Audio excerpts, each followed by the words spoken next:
平和地蔵堂前に到着しました。ちょっと風が強いので、それで準備して行ってまいりますか。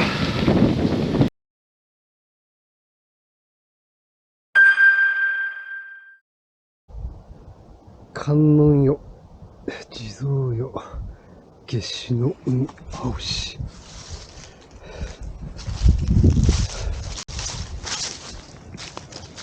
観音地蔵堂。お丹追地蔵村って、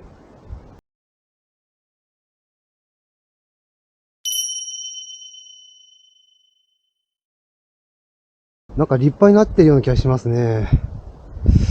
下の地蔵村、大森さんが亡くなったの関係あるのかな。いや、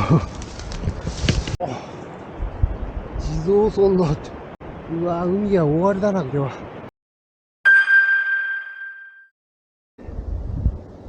平和地蔵堂によって参りました。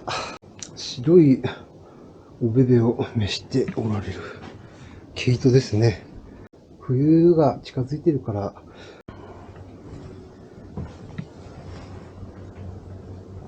どうもりさんの座布団も。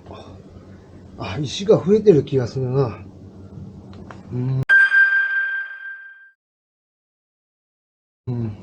信者の方が見えたのかもしれないですね。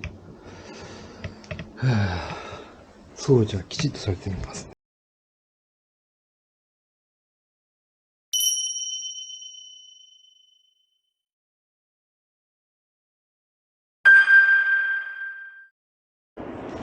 あそこに区碑があったとこですね。で、あそこが落石注意っていう平和地蔵堂の前のちっちゃなお堂落ちちゃってですね。さて、行ってみましょう。で、オレンジトライアングルは新しい感じだな。多分、さっきあそこの木もですね、なんか、ノコギリとかで切ろうとした跡があって、この旧参道をですね、いろいろ整備して、通りやすくしてくださってる方々がいるんだと思いますね。おかげで、歩きやすいですね。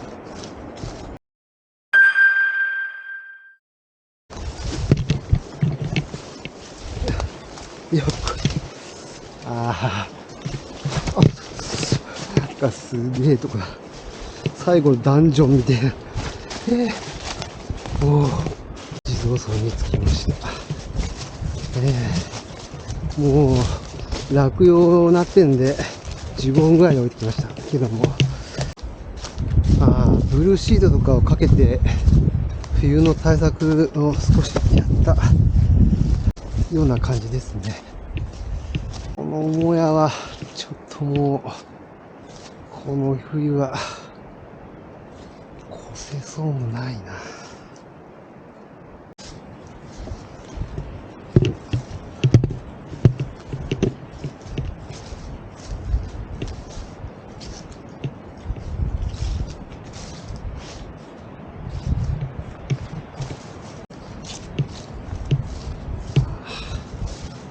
ちょっともう荒れちゃってますね。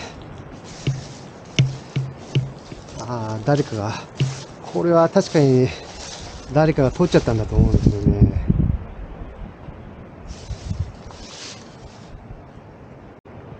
こんな取れるわけないですもん。面白がって扉を外したりとかしたんでしょうね。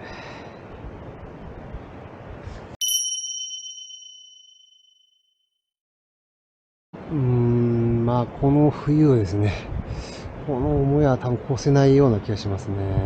こちらの参拝者の休憩所とかもちょっと心配ですけども、多分電気とかが通電してると火事が心配ですけども、おそらくもう止めてるんじゃないかなと思いますね。関係者以外立ち入り禁止。ここだけは、道森さん亡き後も皆さんで守っていくっていうようなそんな意志が感じられますね。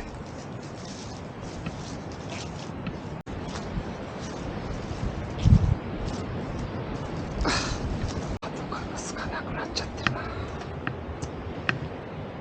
ちょっと心配ですね。今夜大切な皆さんが寄進したお地蔵様がいるんですよ、いっぱい。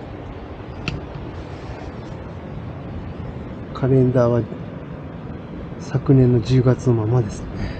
増道はね、さすがに窓ガラスが入ってたら、冬の間、まずいかなと思ってですね、こういう窓ガラスを当てて、これ簡単には飛ばないと思うので、隙間から息が入っちゃうかもしれないですけども、ちょっと応急的なエーゼンをさせていただきました。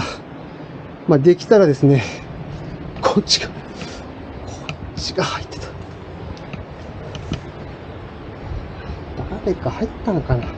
ここがちょっと入ってました。こういった隙間をですね、なくきっちり締めさせてもらって、ここもしっかり塞ぎましたので、簡単に置かないです。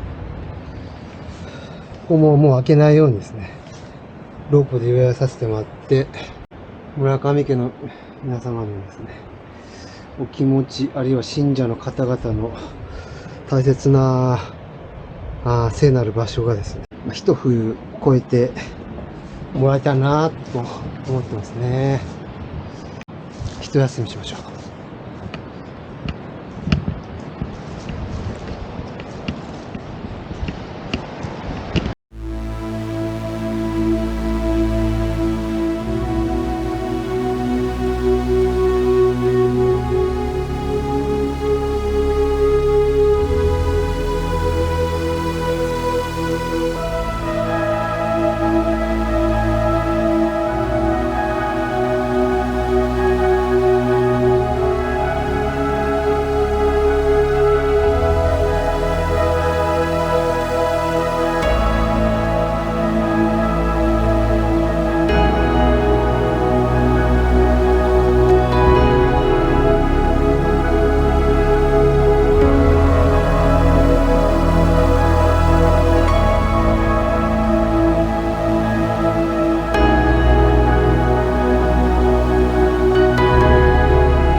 地蔵堂の前のベンチですね。おにぎりをいただいてます。